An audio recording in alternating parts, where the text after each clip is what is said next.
Assalamualaikum warahmatullahi wabarakatuh. Alhamdulillahi rabbil alamin. Wassalatu wassalamu ala asyrafil anbiya'i wal mursalin wa ala sayyidina Muhammadin wa ala alihi wa sahbihi ajmain. Rabbi shrah li sadri wa yassir li amri wahlul 'uqdatam min lisani yafqahu qawli. Amma ba'd. Alhamdulillah, pertama-tama marilah kita panjatkan puja dan puji syukur kehadirat Allah Subhanahu wa taala yang telah melimpahkan rahmatnya, taufik dan hidayahnya kepada kita sekalian, sehingga pada pagi hari ini kita masih diberikan kesempatan untuk bisa sholat subuh berjamaah di Masjid Al-Madinah ini dan dilanjutkan dengan kajian ba'da subuh dengan tema Sahufah Islamiyah yang insyaallah nanti akan dibawakan oleh Bapak Ustadz Edison.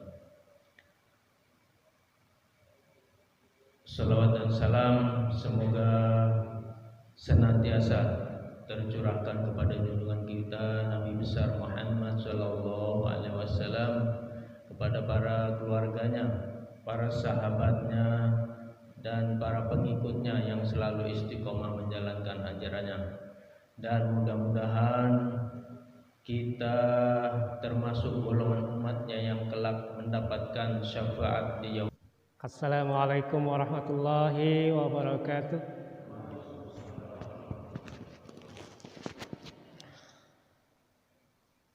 Alhamdulillahi rabbil alamin. Wassalatu wassalamu ala asrafil anbiya'i wal mursalin Sayyidina Maulana Muhammad wa ala alihi wa sahbihi wa barik wasallim. Bapak-bapak jemaah Masjid Al-Madinah yang dimuliakan oleh Allah Subhanahu wa taala, marilah sama-sama dan yang terutama sekali kita selalu senantiasa bersyukur kehadirat Allah Subhanahu wa taala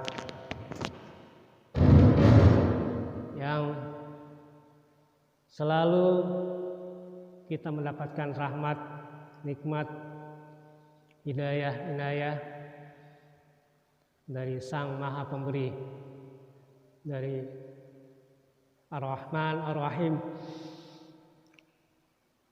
yang tentunya kita tidak mungkin dapat membalas pemberian beliau. Kita cuma bisa melaksanakan sebagian perintahnya, mungkin menjauhi sebagian larangannya semampu kita.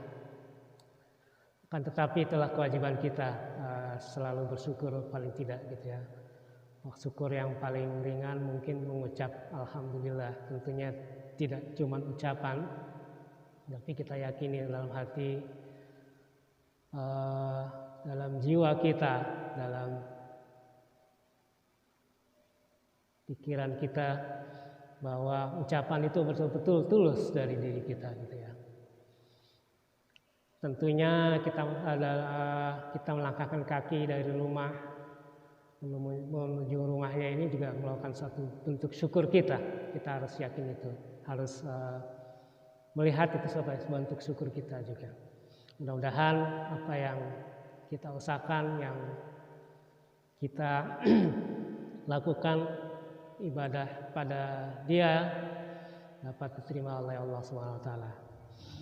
Tak lupa salam dan salat bagi junjungan baginda Nabi Muhammad sallallahu alaihi wasallam, keluarga beliau, zuriat beliau, istri-istri beliau, ahlu bait beliau, para sahabat. Kita memohon pada Allah SWT supaya Allah melimpahkan salam dan salat kepada beliau semuanya. Dan tentunya kita sebagai umat berharap pada Allah SWT, mudah-mudahan syafaat yang dijanjikan oleh Allah SWT baginda nanti di padang mahsyar, di jembatan Sirat, di sampai akhirnya penentuan di surga atau neraka kita dambakan sebagai umatnya. Mudah-mudahan kita umat yang pantas mendapatkan syafaat dari beliau. Amin ya rabbal alamin. Bapak-bapak, hari ini hari Ahad tanggal 27 Desember ya. Tidak terasa tahun demi tahun, bulan demi bulan, hari demi hari, minggu demi minggu, hari demi hari, jam demi jam, detik demi detik, sepersekian ribu detik demi sepersekian demi detik kita lalui gitu ya Pak. Kalau kita sekarang umur mungkin 40, 30, 40, 50 tahun, itu sudah berapa detik? Ada yang bisa udah yang ngitungin nggak? Berapa detik kita sudah hidup, Pak?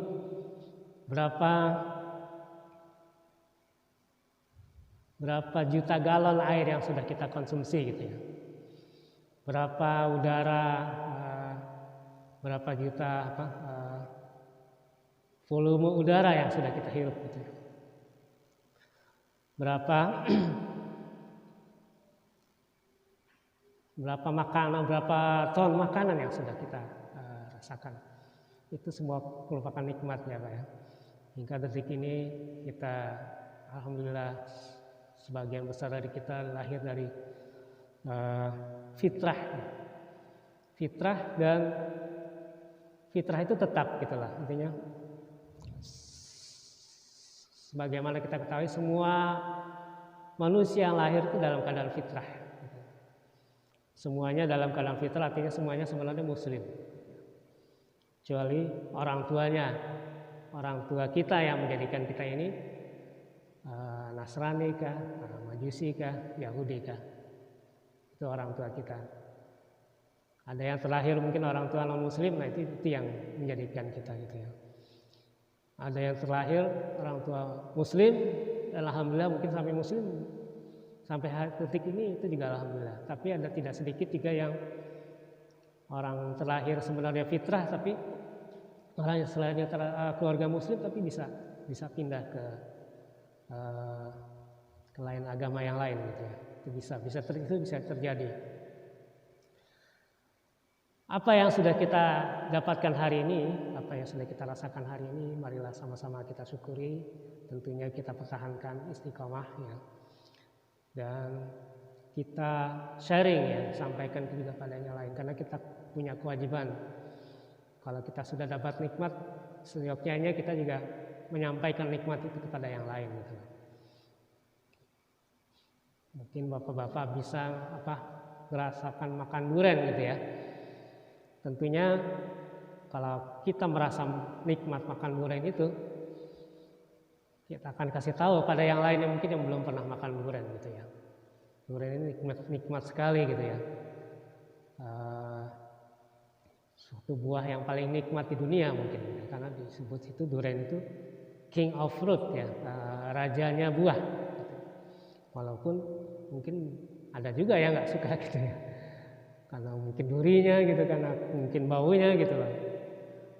Nah, mungkin ada juga yang sudah merasakannya tetap tidak suka gitu. Tapi itulah kalau kita yang merasa durian itu nikmat gitu, tentunya kita ya rugilah kita bilang gitu orang yang tidak makan durian gitu ya.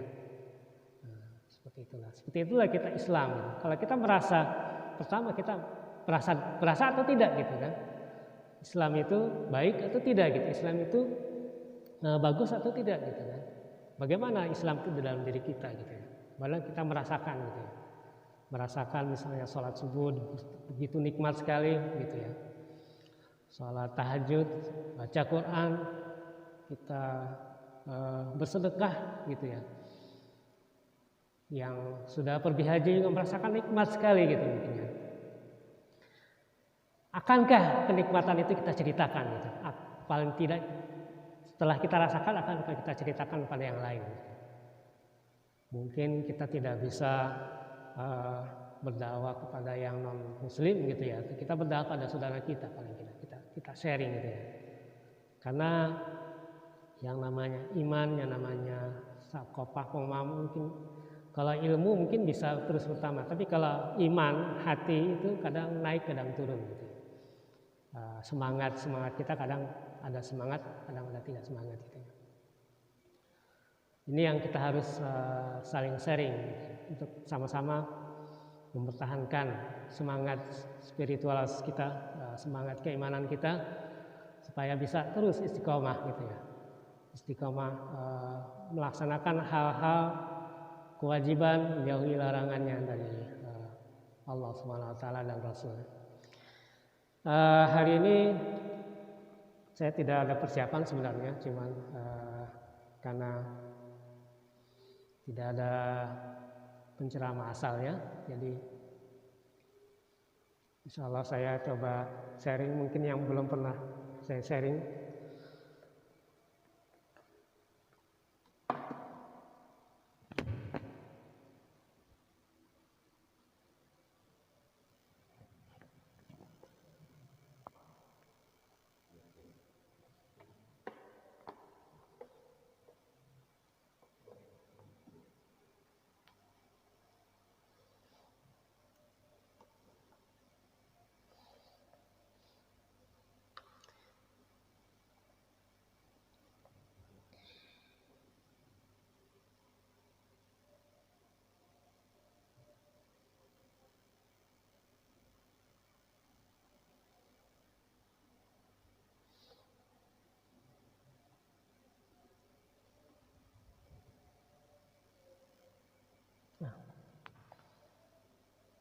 Ini sharing tentang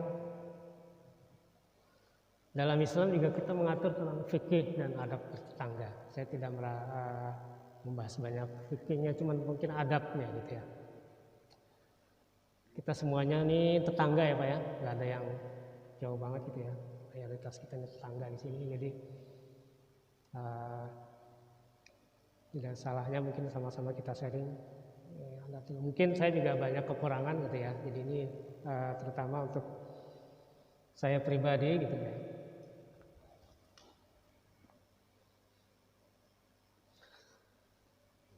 Kita akan membahas beberapa sini.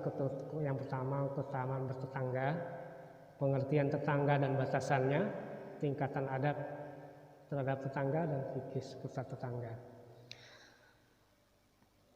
Ada dalilnya di sini di surah An-Nisa ayat 36, dan berbuat baiklah kepada kedua orang ibu bapak, karib kerabat, anak-anak yatim, orang-orang miskin, tetangga yang dekat dan tetangga yang jauh. Ini dalil Quran jelas ya Pak.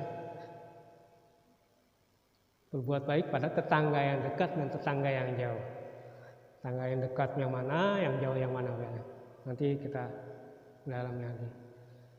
Dan dari Aisyah radhiyallahu anha, Nabi Muhammad SAW bersabda, tidak henti-hentinya Jibril memberikan wasiat kepadaku tentang tetangga, sehingga aku menduga bahwa ia akan memberikan warisan kepadanya.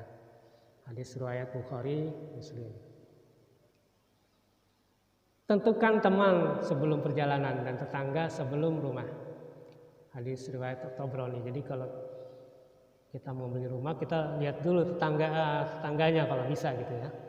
Sini ada anjurannya gitu. Boleh kita memilih gitu ya Pak ya. Tapi bukan berarti kita nanti kalau sudah jadi tetangga kita suka pilih kasih gitu ya.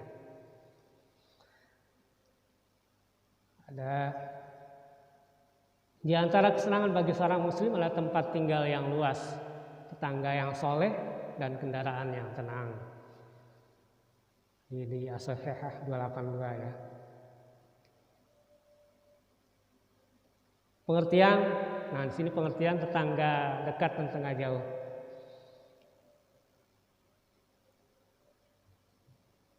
Ada juga pengertian tentang tetangga kerabat dan tetangga non kerabat, tetangga muslim dan tetangga non muslim, tetangga yang dekat rumahnya dan jauh rumahnya. Semua pengertian benar karena memiliki haknya dengan prioritas yang berbeda. Pengertian di sini menurut Ibnu Hajar dalam Fathul Bari, penyebutan istilah tetangga mencakup tetangga yang muslim maupun yang kafir, yang ahli ibadah maupun yang fasik, teman maupun musuh, yang senegara ataupun dari negeri lain yang bisa memberikan manfaat ataupun yang akan membahayakan, dan yang masih kerabat ataupun bukan saudara, yang dekat rumahnya ataupun yang jauh. Tetangga memiliki perbedaan derajat tingkatan antara satu dengan yang lainnya. Tetangga yang memiliki derajat tertinggi adalah yang terhimpun padanya seluruh sifat-sifat istimewa. Kemudian tingkatan selanjutnya adalah yang banyak memberikan sifat-sifat luhur, dan tingkatan yang terakhir adalah yang paling sedikit sifat baiknya. Secara umum, istilah tetangga mencakup orang yang hidup bersama Anda, baik dalam pekerjaan, di toko, masjid, di jalan maupun tengah-tengah masyarakat umum. Ini menurut Syekh Abdurrahman bin Abdul Qadir Al-Ubaid, ya, menulis kitab Usul Manhajil Muslim, Manhajil Islam. Tangga itu ada 3 macam. Tangga yang hanya memiliki satu hak, yaitu orang musyrik, ia hanya memiliki hak tetangga. Tangga yang memiliki 2 hak, yaitu seorang muslim, ia memiliki hak tetangga dan hak Islam. Jadi kalau ada dia meninggal atau segala macam, kita bertakziah, ya, merasakan kewajiban juga hak-hak dia sebagai muslim. Dan tetangga yang memiliki 3 hak, yaitu tetangga muslim yang memiliki hubungan kerabat. Ia memiliki hak tetangga, hak Islam, dan hak silaturahim. Kerabat ini maksudnya keluarga, ya, ikatan keluarga. Jadi silaturahim itu menyambung antar rahim, menyambung persaudaraan. Ini hadis riwayat Tabrani dan Jabir. Jadi kita bisa lihat tetangga misalnya di sebelah kita non muslim misalnya. Nah, berarti dia cuma punya satu hak, haknya hak tetangga, ya. Kalau yang lain-lainnya kayak misalnya dia Natalan, ya kita nggak boleh gitu, nggak boleh. Kirim makanan apa boleh gitu, ya, kirim sebagai tetangga gitu, bantu dia misalnya dia kesulitan, ada pinjamkan barang-barang keperluan tuh boleh gitu, ya. Hak tetangga saja, ya, tapi tidak hak agama dalam hal ini gitu, ya. Sekarang kan lagi rame tuh ngucapin selamat Natal apa tidak, kita yang awam ini nggak usah ikut-ikutan kalau menurut saya gitu kan. Kita awam ini yang penting akidah kita dulu gitu, ya. Yang sampai salah satu ucapan, satu kata, itu menjatuhkan kita pada ibadah akidah yang kufur gitu, ya. Akidah yang kufur gitu, ya. Dari Aisyah radhiyallahu, ia berkata, ya Rasulullah, sungguhnya aku memiliki 2 tetangga. Kepada tetangga yang manakah aku berikan hadiah? Jadi boleh Pak ngasih hadiah gitu, ya, pada tetangga Pak. Malah dianjurkan gitu. Kepada tetangga yang pintu rumahnya lebih dekat gitu, ya. Jadi kalau tetangga sebelah kanan kiri, kalau mau kasih hadiah, kasih masakan, kalau bikin sayur banyakin airnya, ya Pak, tapi bukan dikasih airnya gitu, ya, sama isi-isinya juga gitu. Jadi kalau kita masak, kita misalnya masak gulai kambing boleh tuh dibagi-bagi gitu, boleh kalau memang ini gitu, ya, untuk kita saling menyayangi gitu, ya. Ini ada perbedaan beberapa ulama tentang hak batasan tetangga, ya. Dari 1, 2, 3, 4, 5. Nih, yang pertama, yang sama-sama mendengar azan. Azan ini tergantung speakernya, ya, mungkin, ya. Taruhlah azan kita ini sampai mana nih? Ada yang RT 16 nggak? Sampai ke RT 16 sampai, ya? Kurang lebih sampai ujung atau sampai separuh lah, ya. Kalau dulu kalau nggak salah lebih kenceng, ya, speakernya. Terus sama-sama dengar iqamah. Iqamah di sini juga kadang-kadang orang iqamah tidak pakai mic, ya, tapi kita juga pakai mic. Jadi sama-sama azan iqamah itu dengar, gitu. Sama-sama sholat subuh berjamaah. Nah, ini. Sama-sama yang berkumpul dalam salah kampung atau dusun. Nah, ini yang lebih jelas lagi, 40 rumah. 40 rumah kanan kiri depan belakang. Tuh. Ini menurut Aisyah Az-Zuhri, Hasan Al-Basri, Al-Zaid berdasarkan hadis.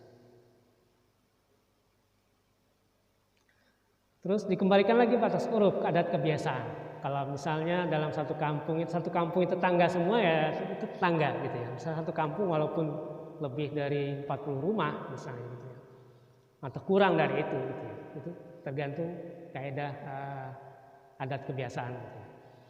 Kadang kalau orang-orang di mungkin yang rumahnya biasa jauh, jadi saja hitungannya walaupun rumahnya jauh gitu, jarak antar rumah jauh tidak dihitung, tidak mesti dihitung 40 rumah gitu ya. Tapi tergantung. Nah, setiap disebutkan secara mutlak tanpa batas tidak jelas juga dalam bahasa, maka dikembalikan pada adat dan kebiasaan. Adab dalam bertetangga, yang pertama tidak mengganggu dan menyakiti tetangga gitu ya.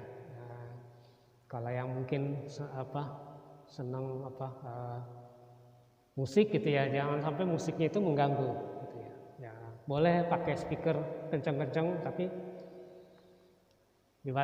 supaya gimana tetangganya tidak terganggu. Ya mungkin di dalam ruangan dikasih peredam suara gitu ya. Ya silakan dia mau kencang-kencang speaker, tapi tidak mengganggu tetangga. Terus yang diganggu bersabar atas gangguan tetangga, toleransi juga, dan berbuat baik memenuhi kebutuhannya. Ini standar ya Pak ya. Demi Allah tidak beriman, demi Allah tidak beriman. Para sahabat bertanya, siapakah mereka wahai Rasulullah? Yaitu orang yang tidak memberikan rasa aman bagi tetangganya dari kejahatan dirinya. Jadi kejahatan kita ini biasanya ada dua, gitu ya, dari mulut dan dari tangan. Maksudnya mulut tuh kadang suka nyindir, suka nyinyir atau apa gitu ya, suka gibah, bahkan yang nggak boleh lagi fitnah gitu ya. Itu dari mulut. Kalau yang dari tangan mungkin dia secara fisik dia menyakiti gitu ya. Entah mungkin tidak mungkin berarti, tapi secara fisik dan tindakan dia itu menyakiti gitu ya. Banyak sih bisa dijabarkan ini, tidak mesti pukul memukul gitu, tapi secara fisik maksudnya dia orang ini aman gitu. Orang muslim itu orang yang aman dari lidah dan tangannya gitu. Kadang ada kita misalnya ada orang uzlah dalam kaidah uzlah itu artinya menyendiri ya, memisahkan diri. Kaidah uzlah itu bukan berarti kita tuh pengen aman dari lisan orang atau tindakan orang, tapi maksudnya kita uzlah itu untuk supaya orang aman dari mulut kita dan tangan kita gitu. Niatnya harus begitu. Nah, jangan dibalik gitu, tapi harus kita merasa seperti dalam pandemi gitu ya. Dalam pandemi ini gitu kita merasa nggak berkumpul bukan kita takut tertular gitu, tapi justru kita takut menularkan gitu. Kita takut menularkan. Justru kita mungkin yang OTG gitu kan, nggak jelas gitu kan. Kita takut menularkan orang yang mungkin tadinya sehat gitu. Bukan berarti kita takut tertular, ya itu udah qadarullah kalau emang tertular gitu. Tapi secara syar'i kita maksudnya kalau menjauhi orang itu bukan kita merasa dia yang jahat pada kita, justru kita merasa jangan-jangan kita jahat pada dia gitu. Itu dalam kaidah kalau kita mau uzlah gitu yang benar menyendiri gitu, mengasingkan diri gitu. Dari Abu Hurairah berkata, ada seorang bertanya pada Rasulullah SAW, wahai Rasulullah, si fulana sering melaksanakan sholat di tengah malam, berpuasa sunnah di siang hari, dia juga berbuat baik dan bersedekah, tapi lidahnya sering mengganggu tetangganya. Nah ini koreksi kepada diri kita, dari pribadi kita. Ibadah sebanyak apapun yang namanya ibadah sendiri gitu, ibadah nafsi itu hubungannya cuma sama Allah. Tapi kalau sudah menyakiti tetangga itu nanti bisa hilang ibadahnya gitu. Hilang kalau nanti ada perhitungan di hak dia di akhirat itu, misalnya ibadah kita yang banyak itu bisa langsung hilang gara-gara cuma mungkin pernah berkata yang tidak baik gitu ya, pernah gibah atau bahkan fitnah gitu. Itu yang belum terhisap di dunia, belum sempat kita minta maaf gitu ya di dunia. Hutang misalnya gitu ya, maaf gitu ya kalau ada hutang, kalau kita belum bayar nanti di akhirat ditagih Pak gitu ya. Kalau kita nggak mungkin bawa uang di akhirat gitu kan, tidak bisa membayar pakai uang. Dibayarnya pakai apa? Ya pakai amal baik kita yang diserahkan pada orang yang kita sakiti gitu ya. Kalau nggak ada amal baik ya dosa orang yang kita sakiti pindah ke kita, seperti itu. Jadi itu yang orang bangkrut di akhirat nanti gitu. Orang yang amal ibadahnya banyak, sendirinya banyak gitu, tapi dia banyak juga yang menyakiti orang gitu. Ini ada hitungannya Pak. Jadi kenapa kita harus ya sering-sering minta maaf gitu ya, sering-sering kalau bisa sering-sering, nggak cuma lebaran kita minta maaf, mungkin ada salah kata, ada salah perbuatan gitu ya.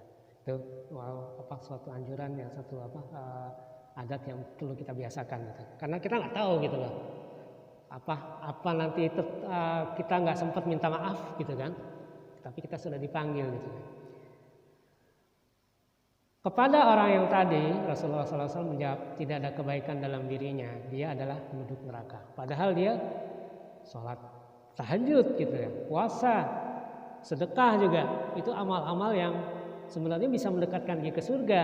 Tapi gara-gara dia lidahnya cuman karena lidahnya mungkin tajam gitu ya, sering gosip sering gitu ya, akhirnya jadi kalau sekarang mungkin orang nggak banyak gosip, tapi sekarang banyak klik aja gitu ya, klik di WA atau di itu klik gitu. Ya kadang-kadang kita bercanda ya sekarang, tapi bercanda juga kita harus ukur-ukur gitu ya. Jangan sampai WA Facebook segala macam itu kan pakai pulsa Pak. Kita kan bayar tuh. Jangan sampai kita udah bayar justru itu mendekatkan kita ke neraka gitu ya. Maka itu ada tanggung jawabnya. Kita share yang baik-baik di WA di grup itu, jangan bercanda juga yang keterlaluan gitu ya. Itu bayar Pak gitu loh. Bayar kita pulsa tiap bulan gitu ya, atau tiap beberapa waktu. Dengan bayar itu jangan sampai kita rugi gitu loh. Harus dengan kebaikan gitu. Makanya WA grup itu digunakan untuk kebaikan gitu ya. Yang sering-sering share ceramah sering-sering lagi gitu ya. Yang bercandanya keterlaluan dikurangi gitu ya. Karena sekarang mungkin yang dulu kan tidak ada WA, jadi ini sering interaksi. Karena sekarang mungkin apalagi sekarang kita mungkin jarang berinteraksi karena pandemi gitu. Kita kurangi gitu. Tapi kita tetap interaksi di media sosial. Harus hati-hati. Sungguh jika seorang laki-laki berzina dengan 10 wanita, itu masih lebih baik baginya daripada ia berzina dengan istri tetangganya gitu. Dan sungguh jika orang laki-laki mencuri dari 10 rumah itu lebih ringan dosanya daripada ia mencuri dari rumah salah seorang tetangganya. Ini keutamaan tetangga Pak. Jadi maaf gitu ya, dosanya 10 kali lipat gitu. Kalau kita berbuat kejelekan kepada orang gitu ya, dibanding dengan kita berbuat kejelekan kepada tetangga itu berlipat-lipat gitu ya. Apalagi mencuri, berzina dan lain-lain berlipat-lipat. Karena tetangga itu ibaratnya sudah seperti saudara gitu ya. Di saudara yang dekat gitu. Karena kadang kita punya saudara kandung tidak dekat sini kan, jauh. Kalau kita meninggal, kita sakit, siapa dulu yang hadir gitu ya, siapa dulu yang nolong? Tanggung, otomatis tetangga kita yang dekat. Sungguhnya Allah mencintai 3 hal dan membenci 3 hal. Di antara yang disebutkan adalah seorang laki-laki yang punya tetangga yang selalu menyakitinya, namun dia tetap bersabar. Nah itu bapak-bapak yang mungkin ada sakiti bersabar, sampai kita juga kasih nasihat gitu ya. Kalau tidak, mungkin orang-orang kadang-kadang tidak suka diberi nasihat, ya kita bersabar gitu ya. Ini untuk orang yang disakiti, orang yang dizolimi gitu ya, bersabar. Atas perilaku buruknya sampai Allah mencukupkannya dari tetangganya, baik saat hidup atau setelah kematian. Disahihkan Albani dan Sahih Targhib.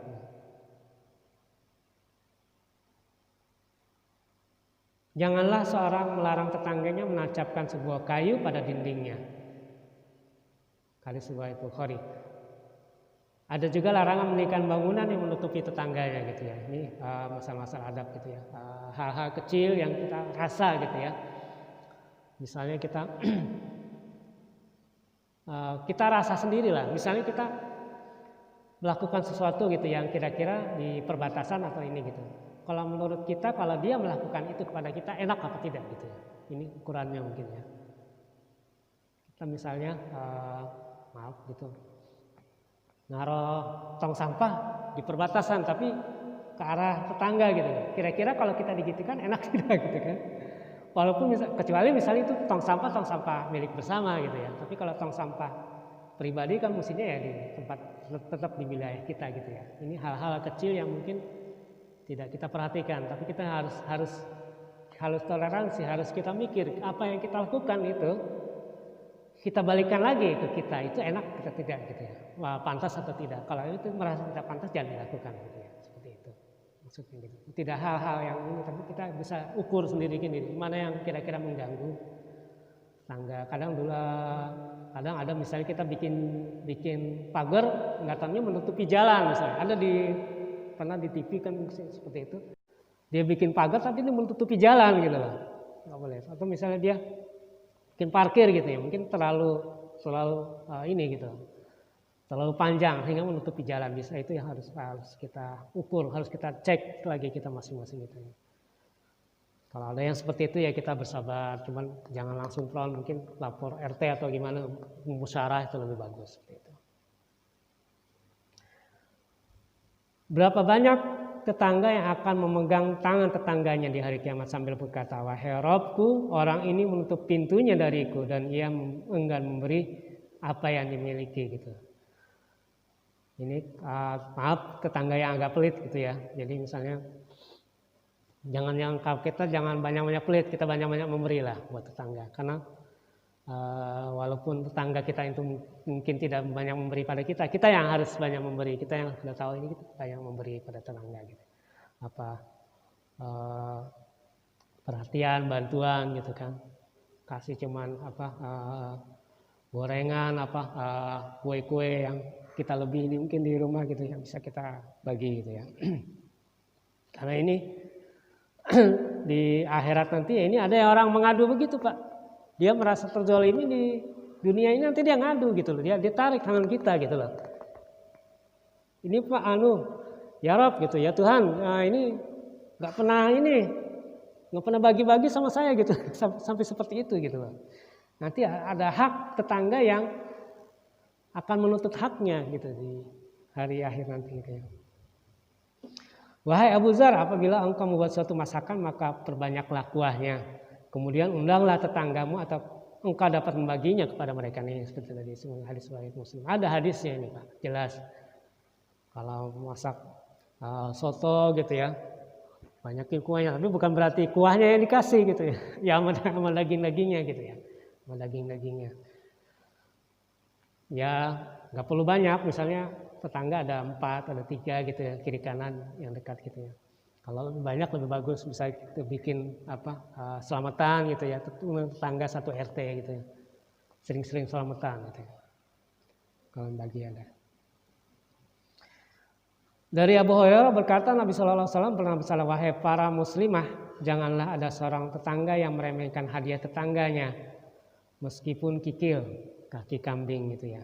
Hadis riwayat Bukhari Muslim. Kalau kikil di zaman dulu mungkin remeh gitu, tapi kalau kikil zaman sekarang enak Pak gitu ya. Jadi bisa kasih sop kikil gitu kan, soto kikil, nah itu lumayan itu gitu ya. Enak sekali karena di sana orang Rasul umpan sahabat tuh makan kambing kayak kita makan ayam hari ini gitu ya. Kalau kita kan emang makan kambing itu kadang-kadang aja gitu ya. Apalagi yang sudah kena asam urat atau darah tinggi gitu ya. Padahal sebenarnya kambing itu dagingnya bagus gitu ya. Cuman kita karena dagingnya banyak makan jeroannya itu masalahnya. Tapi kalau dagingnya bagus Pak, dia lebih bagus dari daging sapi, kolesterolnya lebih rendah gitu. Jadi kalau saya pribadi kadang seminggu sekali saya suka makan sate kambing gitu. Kalau misalnya badan kurang fit gitu ya, makan sate kambing gitu. Walaupun kadang-kadang saya masih suka jeroan, suka makan gulai, tapi kita makan dagingnya, tongseng gitu ya. Itu terapi juga, orang bilang itu terapi. Kalau orang Arab di puncak sana itu udah hari-hari makan kambing itu. Jadi emang entah dia bikin karinya, dia cocol di roti gitu, bikin nasi kebuli, semuanya kambing semua, tiap hari motong kambing gitu.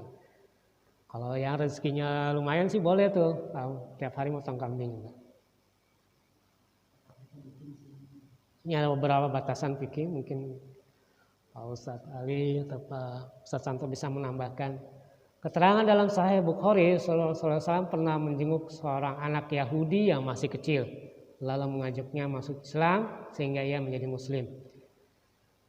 Dari Abdullah ibnu Amr berkata pada suatu saat seekor kambing disembelih untuknya. Lalu ia berkata pada pembantunya, apakah engkau juga memberikan daging ini kepada tetangga kita orang Yahudi itu? Beliau mengulangnya 2 kali. Kemudian beliau berkata, saya pernah mendengar Rasulullah SAW bersabda, Jibril alaihissalam selalu berwasiat padaku agar berbuat baik kepada tetangga sampai saya mengira bahwa dia Jibril akan menentukan warisan baginya gitu ya. Jadi ini maksudnya selalu kita berbuat baik walaupun dia non muslim, karena itu non muslim punya hak tadi, hak tetangga gitu ya. Nah ini pohon, mungkin juga saya cek pohon-pohon saya juga, kalau pohon yang dahannya menjorok mengganggu pekarangan tetangga. Ini ada kisah lengkapnya di kebun kurma Samura. Syekh Abdurrahman As-Sadi mengatakan jika dahan atau ranting pohon menjalar ke tanah atau udara orang lain dan orang tersebut tidak merelakan keberadaan dahan tersebut, maka pemilik pohon diperintahkan untuk memangkas dahan tersebut. Di lingkungan kita banyak pohon, banyak tanaman gitu ya. Jadi ya lihat-lihatlah di depan kita, termasuk saya pribadi gitu ya. Lihat-lihat kalau misalnya dahannya sudah mulai ke sebelah gitu ya. Kecuali mungkin dahan sebelah itu ada banyak buahnya gitu, mungkin tetangga yang sebelah nggak apa-apa Pak gitu. Asal buahnya buat saya gitu kan ya. Ya dilihat-lihat gitu ya, tapi tetap ditanyakan apa dia rela atau tidak. Kalaupun tidak perlu ditanyakan, kita potong saja gitu kan, potong saja supaya memang masing-masing wilayah, karena kita kan terbatas nih Pak, satu rumah itu kan 60 meter gitu ya, walaupun kadang kita pakai pekarangan depan itu sebagian jalan gitu ya, sebagian, tapi itu masih di got itu kita pakai buat tanaman. Udah kita di luar, jangan sampai dahannya, pohonnya, rantingnya ke sebelah gitu ya. Orang belum tentu rela, walaupun mungkin adem gitu kan. Belum tentu gitu, harus tanya benarnya. Orang nggak harus tanya gitu ya. Tapi yang lebih bagus sih dipotong saja gitu ya, lebih aman gitu. Jika tidak mau, maka pemilik tanah tetangga tadi itu dia nekuk sendiri dahan gitu ya. Tanpa nggak usah dipotong gitu. Jika tidak bisa ditinggalkan kecuali dengan dipotong, maka pemilik tanah boleh memotongnya. Dan dia tidak memiliki kewajiban untuk memberikan ganti gitu. Jadi kalau kita maaf gitu ya, tangga kita motong pohon kita gitu ya, yang sebelah kita emang sewajarnya dia gitu ya. Kita tuh nggak boleh protes gitu, tidak boleh, apalagi minta ganti rugi gitu. Tuh yang buahnya banyak bapak potong gitu ya, ganti. Gitu. Kalau dulu mungkin hal-hal kayak gini jadi masalah, tapi kalau tangga kita mungkin tidak jadi persoalan. Tapi itulah harus hak tetangga kita perhatikan gitu. Hak syub'ah untuk tetangga gitu ya. Tetangga lebih berhak dengan rumahnya. Jika seorang menjual rumah, maka hendaklah diutamakan ditawarkan kepada tetangganya terlebih dahulu, khususnya yang memiliki akses satu jalan bersebelahan atau bersama. Jadi Pak Santo misalnya mau jual rumah, bilang dulu Pak Sam mau dia beli nggak ya?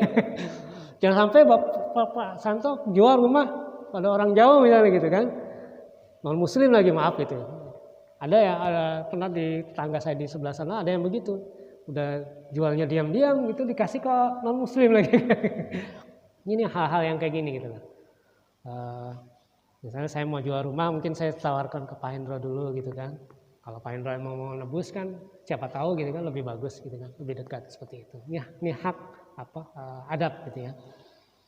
Jangan sampai tiba-tiba rumah itu terjual tidak tahu-tahu gitu, kita yang sebelah rumah mungkin ada rezeki mau beli gitu kan, tidak tahu, atau mungkin dia punya kepentingan, mungkin keluarganya kah, kita bisa supaya lebih dekat gitu kan, hal-hal yang seperti itu. Ya, kira-kira itu sebagian kecil ya yang saya sampaikan. Mudah-mudahan bermanfaat. Apabila salah kata saya mohon maaf gitu ya. Saya sebagai tetangga juga kita salah kata, salah perbuatan, mohon maaf. Ada yang mau menambahkan, ada yang mau komentar, ada yang mau bertanya, kami persilakan. Billahi taufiq wal hidayah. Assalamualaikum warahmatullahi wabarakatuh.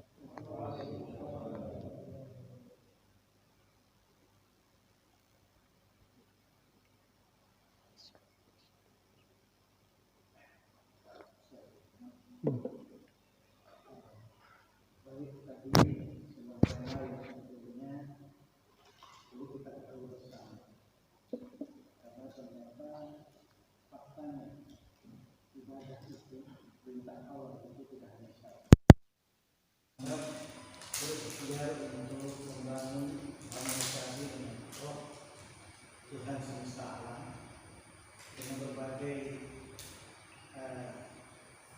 teknis bagaimana mendekatkan diri kepada Allah, tapi juga Allah dan Rasulnya memberikan sebuah teknis bagaimana kita membangun sebuah kehidupan bersama, membangun kehidupan bertetangga yang baik. Tadi saya pikir itu merupakan hal yang detail ya tentang bagaimana sikap membangun harmonisasi di dalam kehidupan bertetangga. Ternyata tidaklah yang sukses itu seseorang yang ibadahnya begitu kuat, tapi tidaknya dicerminkan dibarengi dengan juga kehidupan bertetangga yang baik pula. Nah, yang agaknya sensitif itu karena kita tinggal di komplek begitu berdekatan, tidak berjarak, tapi hanya satu letak. Nah, ini memang agak rentan gitu kalau kita nggak bisa terbuka satu dengan yang lainnya. Kita tidak bisa memberikan sebuah keluasan bagi tetangga kita untuk bisa berkomunikasi dengan baik. Karena biasanya kalau tidak ada komunikasi yang baik, itu akan menjadi hal yang memblunder, yang menjadi masalah yang besar. Terlebih kita tidak ingin masalah di rumah tangga itu sampai di akhirat akan sampai. Kita inginkan selesai di dunia ini. Jangan sampai selesai di akhirat, sulit kita. Kita sudah amal kita sedikit, diambil pulang atau bagaimana lah ya. Karena apa? Di akhirat juga punya satu jenis tersendiri. Di dunia punya jenis tersendiri. Maka dari kita saling berprosedur, kita saling bisa menghargai, menghormati batas-batas mana yang kita harus bisa jalani dan tidak. Sepertinya ini pohon-pohon ini Pak, saya bisa. Pohon-pohon yang ditanam di jalan umum itu sebetulnya bukanlah milik seorang yang hanya menanam saja. Sebetulnya dalam Islam begitu. Mungkin kalau salah dikoreksi nanti saja. Jadi jangan sampai kita menanam pohon di tempat umum tapi kita kuasai penuh gitu. Sudah mengganggu tetangga misalnya, sampahnya dan sebagainya. Tapi kalau berbuah ya dimiliki sendiri itu juga kurang elok gitu, kurang elok. Dan yang semestinya tidak menanam juga ada komunikasi yang baik. Tanah umum, tapi ditanami pohon yang memberikan ya ada eksesnya dari manapun juga tidak mungkin tidak ada eksesnya. Sampah kalau kita minum. Nah ini yang kita harus bisa menjembatani agar kita bisa berkehidupan yang baik di dunia, kehidupan tetangga yang baik. Ya. Kalau kita akan selokan bisa menjadi kotor, menjadi banyak daun dan sebagainya. Nah, ini kan itulah ekses yang kecil, Butuh kita kesabaran, butuh komunikasi yang baik, terbuka. Jangan sampai kita itu justru tidak selesai dengan urusan-urusan yang sebetulnya bisa kita urus dengan baik. Ya. Kita jangan jadikan bahwa kita ini harus punya tanggung jawab bersama untuk saling menjaga. Ini sebutannya saling. Ya. bil haqqi wa tawassaw bil qaul itu artinya kalau memakai syiddah itu saling, tidak hanya dirinya sendiri, tapi orang lain juga bisa berbuat seperti itu. Saling tausiah, saling, tidak hanya satu arah saja, bisa dua arah dan beberapa arah. Itu pengertian daripada kata-kata tawassaw bil haqq wa tawassaw bis sabr, ya, dengan sabar. Dan ini semua mengarah kepada kebaikan kita bersama, keselamatan di akhirat kelak. Memang kita butuh sebuah pelajaran, sebuah nasihat dalam sebuah hadis ad-din nasih, sehingga kita bisa diingatkan. Dan kalau misalnya apa ya, yang repot ini jadi soal ini sebetulnya soal kecil ya. Kalau kita ingatkan, kita ini jadi kurang baik gitu komunikasinya. Ini jadi terbalik. Padahal kalau kita ada komunikasi, ada perbincangan dengan cara-cara yang baik, dengan musyawarah yang baik, sebetulnya hasilnya positif ya, bukan menjadi masalah gitu.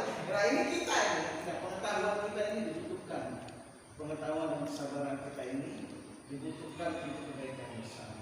Oleh itu saya berpikir bagaimana hubungan kita ini kita bangun sedemikian rupa ibadahnya dengan baik kepada Allah, juga kehidupan bersama ya, dalam kerukunan keluarga.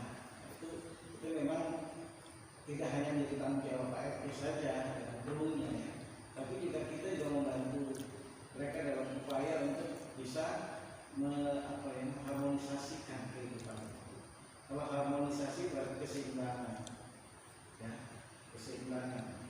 Jadi tidak ada merasa menguntungkan, merasa ada yang merugikan. Nah ini memang sebuah persoalan yang tidak kecil, tapi tidak mudah dalam menjembatkannya.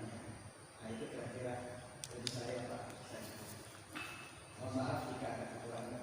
Salam Itu kalau